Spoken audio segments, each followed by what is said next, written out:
لے آئیے. وہ تشریف لے آیا. ہاں گرم پیئیں گے یا ٹھنڈا پیئیں گے؟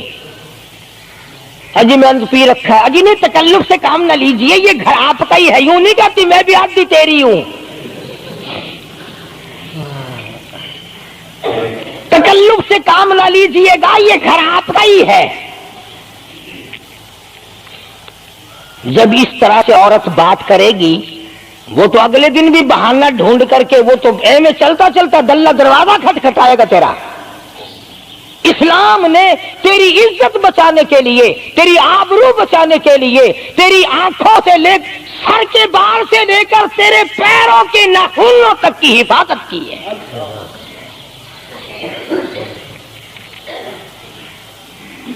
فرمایا وَلَا يَضْرِبْنَ بِأَرْجُلِهِنَّ لِيُعْلَمَ مَا يُخْفِينَ مِنْ زِينَتِهِنَّ. عورت کو حکم ہے کہ وہ پاؤں بھی ذرا آہستہ رکھے.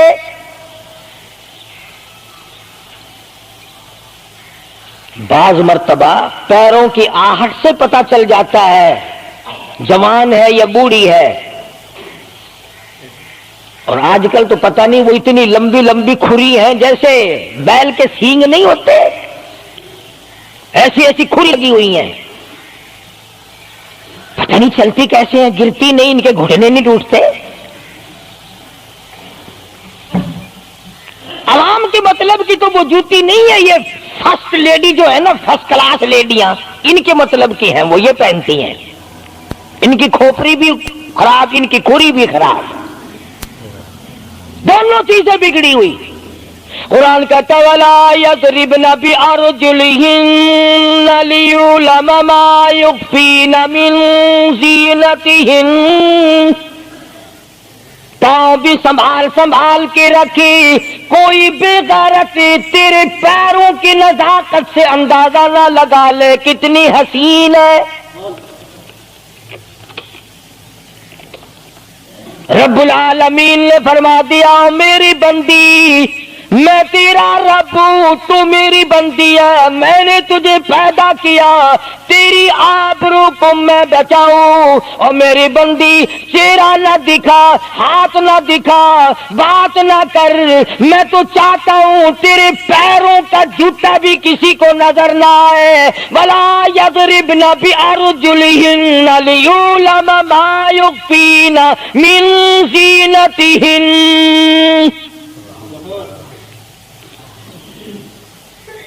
خدا کہتا ہے کہ تیرے پیروں کی آہٹ کی بھی مجھے آبرو عزیز ہے. کپڑا نہ دکھا کسی کو, بتانا.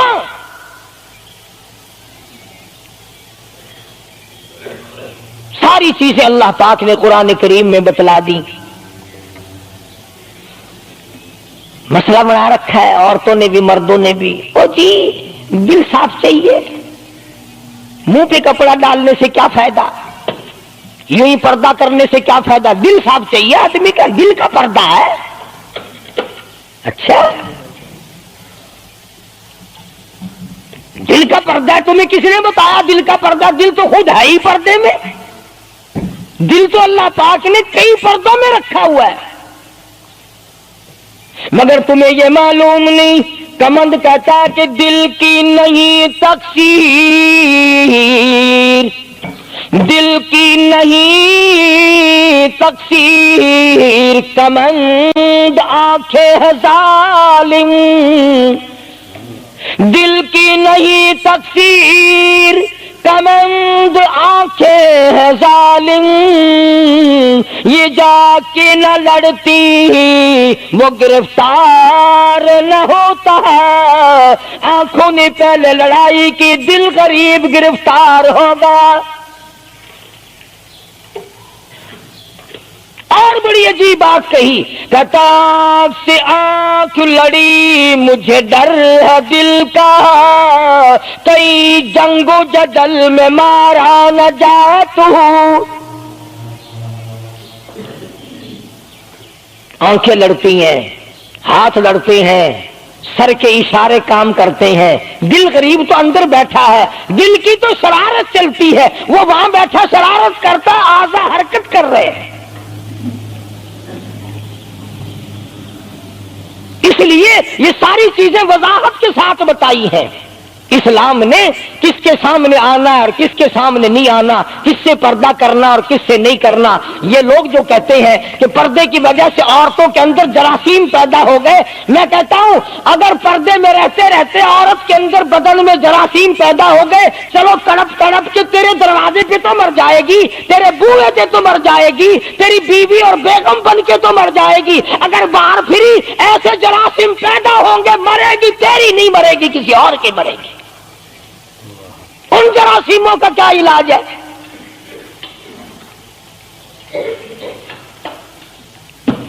ننگا کھلا ملک بن گیا سارا۔ مدنی کریم صلی اللہ تعالی علیہ وسلم کا دربار عالیہ ہے، کافر لڑکی کو میدان جنگ سے گرفتار کر کے لایا گیا، لڑنے آئی تھی، اپنے سپاہیوں کو گانے گا گا کر ابھارنے آئی تھی، مقابلہ کرنے آئی ہے محمد عربی سب کہہ دو صلی اللہ علیہ وسلم کا، صحابہ کرام کا مقابلہ کرنے آئی، آ گئی۔ صحابہ کرام نے عرض بھی کیا یا رسول اللہ کافر کی بیٹی ہے، میدان جنگ سے گرفتار ہو کے آئی ہے، غدار ہے، سزا کے قابل ہے، بے عزتی کے قابل ہے، آبرو ریزی کرنے کے قابل ہے، اس کا کیا احترام ہے؟ فرمایا اولادا ٹھیک ہے، بیٹی کافر کی ہے، اپنے باپ کے دروازے پہ بھی ننگی بیٹھے، میں محمد الرسول اللہ صلی اللہ علیہ وسلم کے دروازے پہ بھی ننگی بیٹھے، فرق کیا ہوگا؟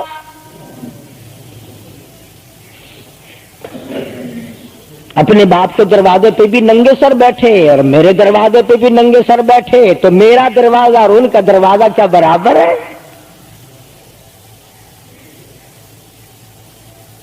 شہنشاہ کائنات مدنی کریم صلی اللہ تعالی علیہ وسلم نے پوچھا کیا چاہتی ہے، کیا ارادہ ہے؟ اللہ اکبر۔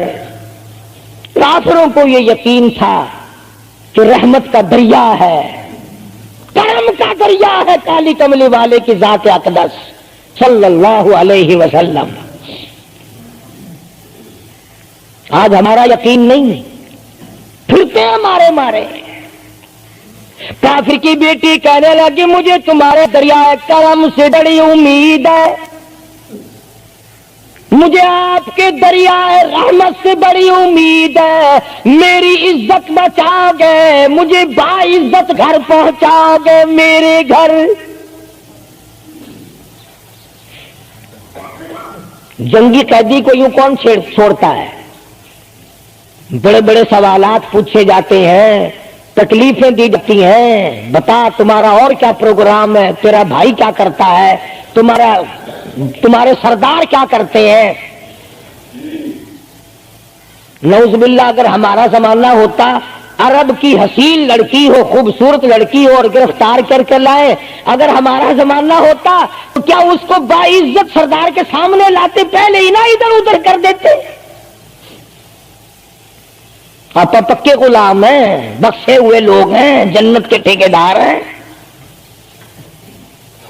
اگلے دن ایک مولوی تقریر کرتا ہوا کہہ رہا تھا روپیہ روپیہ دے جاؤ جنت لئی جاؤ، جوتیاں کی پالش روپیے وچ کوئی کردا نہیں، جنت لب جاندی ہے۔ چلو سستا، ہر چیز مانگی ہے، جنت سستی ہو گئی ہے۔ مدنی کریم صلی اللہ تعالی علیہ وسلم کے اخلاق کی طرف اشارہ کر کے لڑکی کافرہ کہنے لگی مجھے تیرے دریائے کرم سے امید ہے، آپ شہنشاہ کائنات ہے، ساری دنیا پہ ترس کھانے والے ہیں، مجھے باعزت میرے گھر پہنچاؤ۔ حضور صلی اللہ علیہ وسلم نے دو جوانوں کو ساتھ کر دیا کہ جاؤ اسے گھر چھوڑ کے آؤ۔ وہ بھی بڑی پکی نکلی، میرے تیرے ورگا ہوندا یا میرے تیرے جیسا ہوتا تو اسی وقت کہتا اچھا جی کلمہ پڑھا دو، پہلے میں مسلمان بن کے جاؤں گی، چاہے اندر سے نہ بنتی خوش تو کر کے جاتی نا۔ یہاں صوبہ سندھ میں ضلع سانگڑ میں ایک قصبہ ہے بیرانی ٹنڈو آدم کے علاقے میں، وہاں ایک کراڑ کا چھوکرا رام کشن کئی سال ہو گئے مسلمان بن گیا تھا، 3 سپارے اس نے یاد بھی کیے قرآن کریم کے، اور وہ پھر ہندو بن گیا۔ ہم نے اس کا نام سلیم رکھا تھا، ویسے نام اس کا رام کشن ہے۔ پھر جب مجھے ملا تو میں نے کہا رام کشن تو نے یہ کیا کیا؟ کہنے لگا استاد جی قرآن کریم میں جا بجا نماز کا حکم ہے، مسلمان نماز نہیں پڑھتے، زکات کا حکم ہے زکات نہیں دیتے، شراب کی حرمت ہے حرام ہے، شراب پیتے جوا کھیلتے ہیں، جب اسلام تمہارے پاس نہیں تو ہم قید ہوئے کیوں پڑے رہے؟ ہم واپس ہو گئے۔ ہماری بدعمالیوں کی وجہ سے، ہماری بدماشیوں کی وجہ سے یہ ساری دنیا کے لوگ کافر مر رہے ہیں۔ اگر آج حضور کی سیرت کو عام کر دیا جائے ایک آدمی بھی کافر نہیں مر سکتا۔ ابھی کئی دن ہو گئے اخبار میں بتلا رہے تھے کہ امریکہ کا کوئی بہت بڑا سائنسدان چاند میں گیا، وہاں اس نے اذان سنی اور پھر اس نے قاہرہ مصر میں وہی اذان سنی تو علماء سے بات چیت کر کے مسلمان ہو گیا۔ کہنے لگا میں اس رب کو کیوں نہ مانوں جس کی آواز چاروں طرف پھیلی ہوئی ہے، چاند میں نے پوری اذان سنی، چاند میں۔ وہ امریکہ کا سائنسدان یہودی اذان سن کر مسلمان ہو گیا، تو اذان سن کر مسجد میں نہیں آتا؟ تجھے پھانسی لگتی ہے مسجد کی طرف آتے ہوئے، تیری دکان ختم ہوتی ہے، تیرا کاروبار کا بیڑا غرق ہوتا ہے نماز پڑھتے ہوئے، اور بات کرو نا وہاں نہیں آنے دیتے ہو جی، کلمہ کو آخر جنت میں جائیں گے نا، تیرے باپ کی جاگیر ہے جنت۔ اگر جنت اتنی سستی ہوتی محمد کریم صلی اللہ علیہ وسلم کے غلاموں کے چمڑے نہ اڈیڑے جاتے، آگ میں جل گئے صحابہ کرام۔ نبی کریم صلی اللہ تعالی علیہ وسلم نے دونوں جوان اس بچی کے ساتھ کر دیے۔ سفر لمبا ہے، راستہ جنگل کا ہے، اندھیرا بھی آیا۔ لڑکی کا بیان ہے جو مسلمان بھی نہیں بنی تھی، کہنے لگی میری ساتھ ایسا معلوم ہو رہا تھا کہ یہ ایک اس طرف چلتا تھا ایک اس طرف چلتا تھا، یوں معلوم مجھے ہوتا تھا یہ دونوں اندھے ہیں، انہیں نظر ہی نہیں آتا۔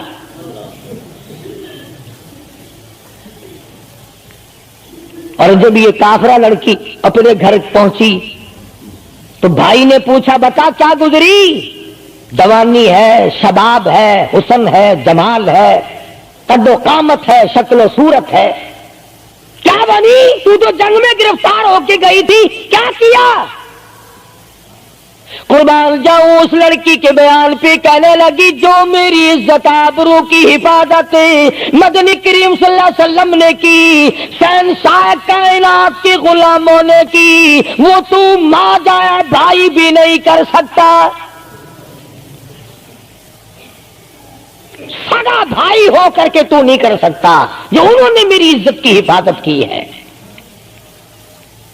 وہ بھائی بھی سمجھدار تھا، قریب آ کے کہنے لگا پھر کچھ کما کے بھی لائی؟ مطلب یہ کہ ایسے دربار سے خالی تو نہیں آئی، کلمہ پڑھا؟ کہنے لگی نہیں کلمہ نہیں پڑھا۔ اس نے کہا واہ واہ، غضب کر دیا، ایسے دربار سے خالی آ گئی؟ دربار ہو محمد کریم صلی اللہ علیہ وسلم کا اور تو خالی آ گئی؟ انہوں نے تیری ساتھ اتنا سلوک کیا کہ رحمت والی چادر جس کو دنیا دیکھنے کو ترستی ہے تجھے اڑا دی، تیرے سر پہ ڈال دی۔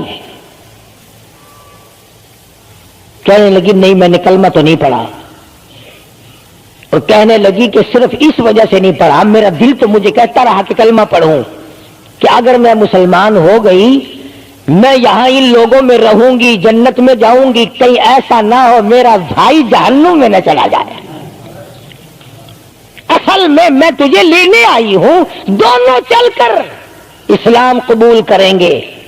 اور کہتی ہے منشا میری یہ ہے کہ چلو ڈھونڈے غلاموں کو، چلو ڈھونڈے غلاموں کو، شہنشاہ کر دیا جس نے زمانے بھر کے غلاموں کو آقا کر دیا جس نے، اگر تم چاہتے ہو کہ امن ہو سارے زمانے میں تو پھر یہ دولت ہے پوشیدہ محمد کے خزانے میں۔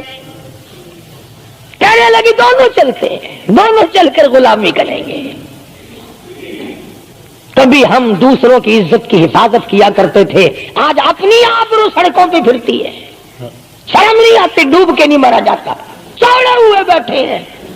میری لڑکی BA پاس ہے، میری لڑکی MA پاس ہے، پھر ہندوستان سے مقابلہ کرائے گا اس کا، اندرا دے نال کشتی کراؤنی ہے،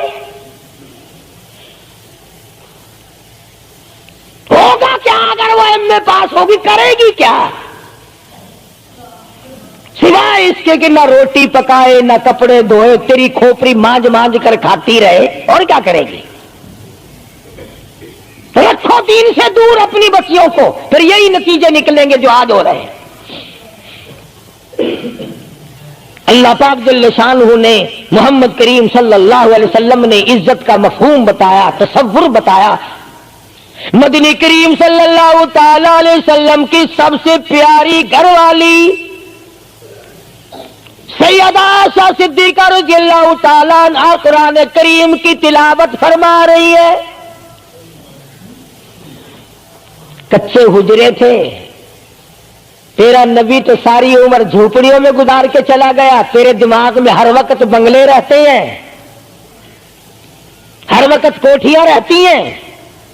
او واسطہ خدا کا ان بچوں کو برباد نہ کرو، کوٹھی بنگلے کا راستہ نہ دکھاؤ، ان تمام کو قرآن کا راستہ دکھاؤ، مدنی کریم صلی اللہ علیہ وسلم کے دریائے کرم کا راستہ دکھاؤ۔ تم نے ان کو کہاں ڈال دیا؟ لوٹ مار کر کے کوٹھی بنانی ہے، رشوت بٹور کے کوٹھی بنانی ہے، حرام جمع کر کے بنگلہ بنانا ہے۔ حدیث پاک میں آتا کئی مرتبہ آدمی بنگلہ کوٹھی بنا رہا ہوتا ہے اور اسے یہ پتہ بھی نہیں چلتا کہ میرا نام مردوں کی فہرست میں آ چکا۔ فرمایا مدنی کریم صلی اللہ تعالی علیہ وسلم نے بعض مرتبہ آدمی سہرا باندھ کر شادی کے لیے جا رہا ہوتا ہے اور اسے یہ پتہ بھی نہیں چلتا کہ میرا نام مردوں کی فہرست میں شمار ہو چکا۔ پھر یہ کیا چیزیں ہیں جن کے پیچھے ہم لوگ مر رہے ہیں؟ نبی کا کچا حجرہ، حجرہ تو کچا ہے پر جبریل غلامی کرتا ہے، جبریل آتا ہے روزانہ، رب کی رحمت برستی ہے، خداوند کریم کے سلام آتے ہیں۔ سیدہ عائشہ صدیقہ رضی اللہ تعالی عنہا قرآن کریم کی تلاوت فرما رہی ہیں۔ اندازہ لگاؤ، زبان ہو عائشہ صدیقہ کے اور قرآن ہو اللہ کا۔ دیوار میں کوئی سوراخ تھا، سرکار دو عالم صلی اللہ علیہ وسلم جب باہر تشریف لائے تو اس سوراخ میں سے حضرت عائشہ کی رضی اللہ تعالی عنہا آواز سنی۔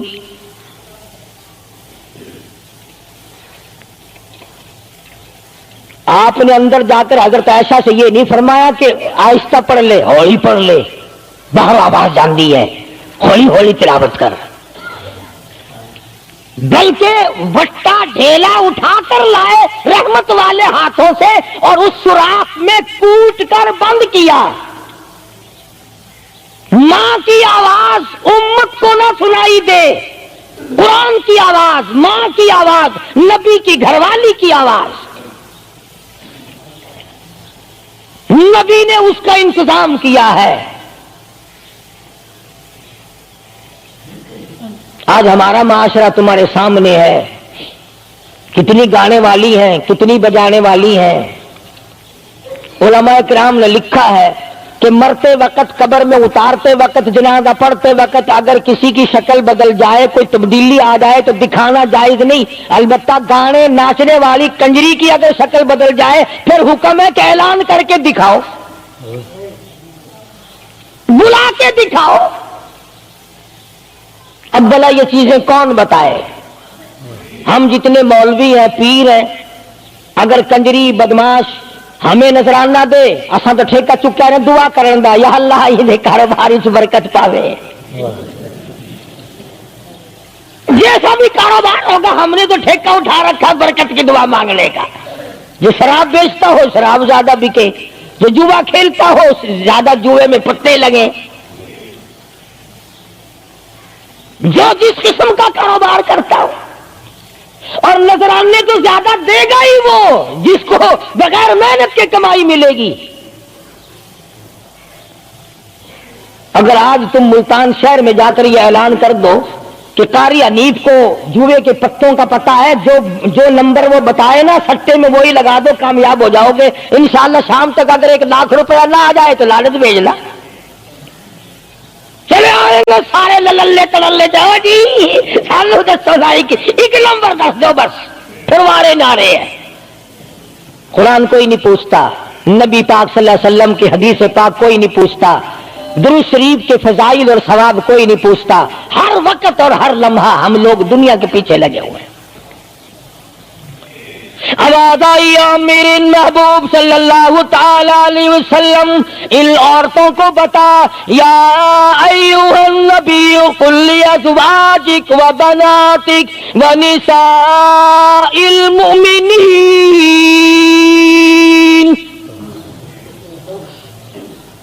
ازواج مطہرات سے کہو, اپنی بیٹیوں سے کہو. اللہ اللہ اللہ سبحان اللہ. اللہ پاک نے یہ بھی نہیں فرمایا کہ دوسروں کو کہو, فرمایا پہلے اپنے گھر سے شروع کرو. قل لازواجک, پہلا نمبر میرے محبوب گھر والیوں سے پردہ کراؤ. وبناتک, اپنی بیٹیوں سے پردہ کراؤ. سیدہ عائشہ صدیقہ پہلے پردہ کرے, سیدہ ام سلمہ رضی اللہ تعالیٰ عنہ پہلے پردہ کرے, سیدہ ام حبیبہ سے پردہ کراؤ, سیدہ صفیہ سے پردہ کراؤ, سیدہ زینب سے پردہ کراؤ, سیدہ جویریہ سے پردہ کراؤ, تمام سیدہ میمونہ سے پردہ کراؤ.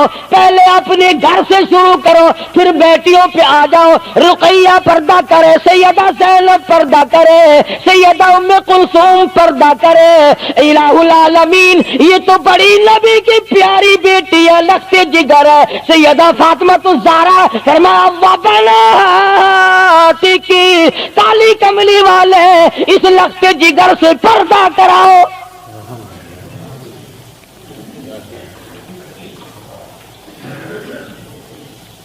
ہمارے یہاں کے جتنے قانون ہوں گے غیروں کے لیے, افسروں کے لیے کوئی قانون نہیں, افسروں کی بیوی بچوں کے لیے کوئی قانون نہیں. قانون آئے گا تو عوام کے لیے آئے گا. اور اسلام کا یہ شان دیکھو, خدا نے پہلے فرمایا یا ایھا النبی, اے کالی کملی والے, قل لازواجک, عائشہ سے پردہ شروع کر. اپنے گھر سے شروع کر, پھر اپنی بیٹی اور فاطمہ کو پردہ کرا تاکہ اس کے پردے کے صدقے میں اوروں کو بھی مل جائے. پھر فرمایا وَنِسَاءِ الْمُؤْمِنِينَ, پھر مسلمان عورتوں سے پردہ کراؤ. سیدہ فاطمہ الزہرا رضی اللہ تعالی عنہا کے بارے میں شاہ عبد العزیز محدث دہلوی رحمۃ اللہ علیہ نے فتح العزیز میں لکھا ہے, میدان حشر برپا ہوگا, قیامت لگی ہوئی ہوگی, انبیاء رو رہے ہوں گے, رسول رو رہے ہوں گے, پریشان ہوں گے. آواز آئے گی یوم یجمع اللہ الرسل فیقول ماذا اجبتم, سوالات ہوں گے. پرسرات لگی ہوئی ہے, 500 میل 500 برس تیز رفتار گھوڑا دوڑے, اتنے دنوں کی چڑھائی ہوگی پل صراط کی. 500 برس تک گھوڑا تیز رفتار دوڑے, اتنے دنوں کی چڑھائی, پھر اتنے دنوں کی ہموارگی برابری, پھر 500 سال کی لہائی اترائی, 1500 سال پل صراط پہ لگیں گے, تیز رفتار گھوڑا گزرے. بال سے باریک ہے، تلوار سے تکھی اور تیز ہے۔ انبیاء گزریں گے، رسول گزر رہے ہوں گے، برق رفتار بجلی کی طرح گزر جائیں گے، مگر جب باری آئے گی کالی کملی والے کی لگتی جگر فاطمۃ الزہرا کی، ایک فرشتہ اعلان کرے گا یا معاشر الانبیاء والاولیاء یغضوا من ابصارکم، اے کلیم اللہ، اے خلیل اللہ، اے ذبیح اللہ، اے نوح نجی اللہ، اے عیسیٰ روح اللہ، اے ابو بکر، اے صحابہ کرام، اے قطبوں، اے ابدالوں، اے غوثوں، تمام کے تمام اپنی نظریں نیچی کر لو، کالی کملی والے کی بیٹی فاطمۃ الزہرا گزرنے والی ہے۔ اس کا اکرام وہاں بھی ہے، اس کے پردے کا اہتمام ہے۔ قرآن جاؤ اس کی عظمت پہ آخری وقت میں فرمایا اے شیر خدا، اگر میرا دن میں انتقال ہو جائے تو جنازہ رات کو اٹھانا، میرے جنازے پہ بھی کسی کی نظر نہ پڑنے پائے۔ یہ ہے سیدوں کے پردے۔ جگہ جگہ کوٹھی میں لکھا ہوا ہے سید امجد حسین، سید لیاقت حسین، اور کوٹھی میں سے جب دیکھو تو یوں نکلتی ہیں بھیڑ بکریاں نکل رہی ہیں۔ سید ایسے ہوتے فاطمۃ الزہرا کی سادات پڑے کو دیکھ، حسین اور حسن کو جنم دینے والی مائی کو تو دیکھ، قیامت میں اس کے پردے کا ڈنکا بجایا جا رہا ہے۔ تو میں عرض کر رہا تھا میرا تو کسی سے لڑائی جھگڑا نہیں، نہ میں کوئی سیاسی بندہ ہوں، میں تو یہ سوچتا ہوں کہ ہماری عزت برباد نہ ہو۔ کافر کیا کہے گا، یہ ہمارے اخبار پڑھ کر ہندوستان کے چوڑے چمار ہمارے منہ پہ کیا تھوکتے ہوں گے کہ یہ ہے اس کالی کملی والے کے غلام۔ اللہ پاک میری اور آپ سب کی عزت اور آبرو کی حفاظت فرمائے اور ہم سب کو ایمان کی دولت سے مالا مال فرمائے۔ وآخر دعوانا ان الحمدللہ رب العالمین۔ اللهم صل وسلم وبارك على سيدنا مولانا محمد النبي الأمي الهاشمي وعلى آله وأصحابه برة الكرام۔ الہ العالمین سب بیماروں کو شفا عطا فرما۔ اللہ پاک نے آپ حضرات نے دعا فرمائی، حاجی رشید صاحب مدینہ گلاس فیکٹری والے کئی جمعوں کے بعد بیچارے آئے ہیں، اللہ پاک سے استقامت عطا فرمائے۔ یہ ہمارے ہمسائے میں ہی حاجی خدا بخش کی گھر والی کے ناک کا آپریشن ہوا، اللہ پاک سے استقامت عطا فرمائے۔ الہ العالمین جتنے بھی بیمار ہیں سب کو شفا عطا فرما۔ یہاں بستی میں ایک مائی باہر سے آئی ہوئی ہے مہمان، صبح اسپتال جانا آپریشن کے لیے، اللہ پاک اس کو بھی صحت کاملہ عطا فرمائے۔ یا اللہ سب کی بگڑی بنا دے، الہی تمام اجڑوں کو بسا دے، یا اللہ سب کی پریشانیوں کو دور فرما دے۔ یا اللہ جتنے خدمت گزار ہیں میرے مسجد کے مدرسے کے سب کے مال و جان برکت عطا فرما۔ یا اللہ ان سب کی جھولیاں بھر دے۔ یا اللہ ہم سب کے والدین کی مغفرت فرما۔ اے ارحم الراحمین تمام مسلمانوں کی بخشش فرما، ساری امت کی عزت اور آبرو کی حفاظت فرما۔ یا اللہ ہم سب کو سچا مسلمان تک کا دیندار بنا، محمد عربی صلی اللہ علیہ وسلم کی غلامی عطا فرما۔ یا اللہ مرنا جینا حضور کی غلامی جیسا ہو، پروردگار عالم سب کو کلمے اور ایمان والی موت عطا فرما۔ یا اللہ ہم سب کے بال بچوں کی جان مال کی عزت آبرو کی حفاظت فرما۔ یا اللہ یہ تمام چیزیں تیرے سپرد ہے، تیری پناہ میں ہے، ہم سب کی جان مال عزت آبرو اور ایمان کی حفاظت فرما۔ یا اللہ ہم سب کو نمازی بنا۔ یا اللہ اچھے کام کی توفیق عطا فرما، ہر شر سے، ہر فتنے سے، ہر ظلم سے ہم سب کی حفاظت فرما۔